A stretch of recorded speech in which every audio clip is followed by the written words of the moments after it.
Hey guys, so I had some kind of microphone mishap where the audio was fine in my editor, but then when it hit YouTube, it just went haywire, like it sounded like this. That doesn't look attractive at all. And I mean, now it sounds like this, so hopefully this is better. I hope it is.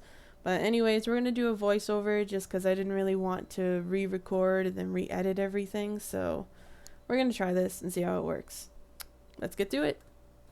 Hey guys, what's up? So, a lot of people have been asking, not just to me, but also in general, like on Reddit, in the forums, about Mod 19 Trickster Rogue changes.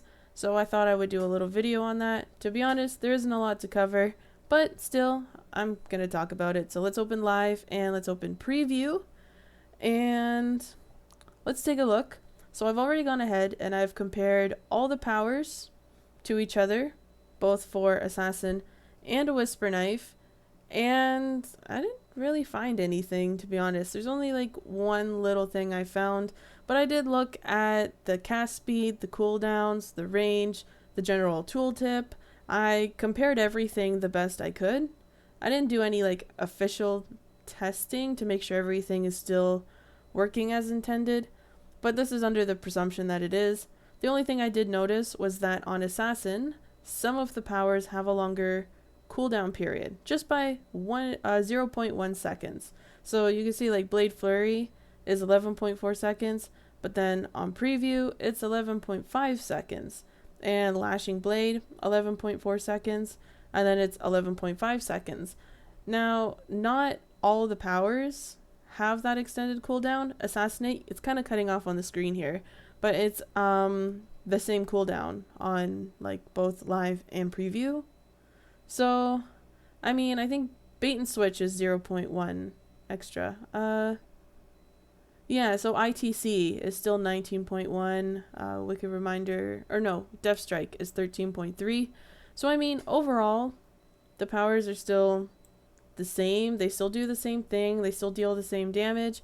There's just a slightly different or elongated, I think is the word, cooldowns on them.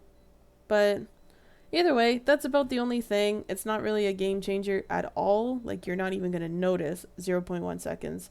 So it's nothing to really worry about. Anyways, let's take a look at some of the gear. The main set that I want to look at is the Celestial set. It's going to be best in slot for Trickster Rogues. And I think it's pretty obvious if you haven't figured it out already.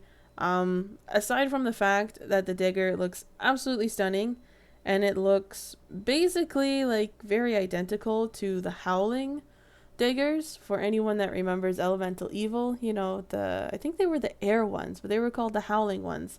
And instead of gold, they were purple. They looked really cool. Anyways, we're getting maybe a little sidetracked here. So let's looking back at the weapons. Aside from the obvious, I mean, better stats, better base damage, better item level. If we take a look at the tooltip, which is also unfortunately cutting out, I don't know how to make it not cut it out, but basically it gives that 5% outgoing damage and healing, very much like the old Titan Steel weapons, for, again, a throwback to old Stronghold weapons when that was best in slot. There is another set of the Legion Guard, but it sucks. And then there's also a couple new artifact sets. Didn't say that. Artifact sets that also suck. So, I mean, I don't have much to add for that. There is another new weapon, Hellfire Engine tow hook, and then I think the other is an oil stick. But again, I mean, it's lower base damage, lower item level, lower stats, and the set bonus really sucks. So, I mean, they might be easier to get. These might be great for, like, starters. But as well, you have to restore them from the campaign store, and that just takes time that nobody has. So, not really worth it, in my opinion, but to each their own. However, I wouldn't recommend these. Come Module 19. And, yeah, I think at this point I was just admiring how they look.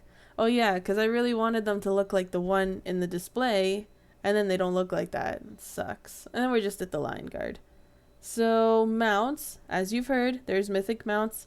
Infernal War Machines are becoming a mount, which is awesome. I was disappointed to see they took out the mythic Tyrannosaurus Rex. which I'm guessing is not for this module, but maybe a future module. We'll see. Either way, the Infernal War Machines, no extra speed, but extra stats. These are better for a tank though, so I wouldn't advise them for a DPS, such as a rogue. So they look great. Awesome new addition. Not best in slot though. So, you know, they're only really good for transmutes. I do like that the Mythic has 3 universal slots though. We kind of missed it there, but it just caught my eye. Right. Companions. That's what I was talking about next. There's not really any good companions either in Module 19. I mean, there's just a few, but again, one is just for extra campaign currency. The other one is a 10% chance on encounter use, which we don't really use encounters like as much as maybe some other classes. I had some weird obsession with this flaming skull because it kept reminding me of the laughing skull. Because I remember when like everyone was running the laughing skull. So I don't know what my obsession there was. Anyways, apparently I moved on. Gosh, it's so hard to do a voiceover.